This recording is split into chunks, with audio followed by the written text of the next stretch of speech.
차량 안에서 들리는 이상한 소음과 목소리, 당신도 조직 스토킹의 희생자가 될까? 조직 스토킹 차량 안에서의 불쾌한 소음과 소리의 정체. 차량 안에서 듣는 불쾌한 소음과 누군가의 목소리.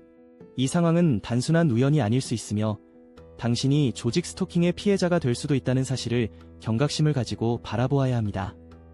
오늘은 차량에서의 이상한 소음과 목소리 뒤에 숨겨진 조직 스토킹 가해자의 흔한 패턴을 살펴보겠습니다. 조직 스토킹의 정의. 조직 스토킹은 특정 개인을 지속적으로 괴롭히기 위한 체계적인 접근을 의미합니다. 이 과정에서 가해자들은 정신적, 신체적 해를 입히기 위해 다양한 방법을 사용합니다. 차량 안에서 들리는 불쾌한 소음이나 말소리는 이 과정의 일환으로 발생할 수 있습니다. 가해자들은 멀리서 소리를 내며 피해자를 괴롭히거나 심지어 속삭이기까지 합니다. 이와 같은 행동은 남녀노소를 가리지 않으며 심지어 어린 아이들까지 포함됩니다. 조직 스토킹의 기법. 차량과 주변의 괴롭힘. 차량에 탑승했다면 당신은 종종 주변의 소음에 집중하게 됩니다.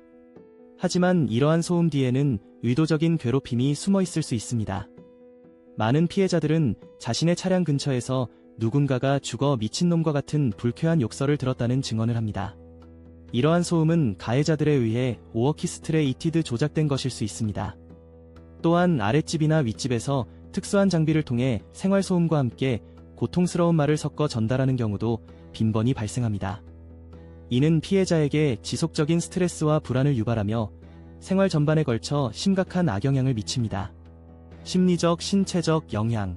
조직 스토킹의 피해자는 신체적, 정신적으로 심각한 고통을 겪게 됩니다.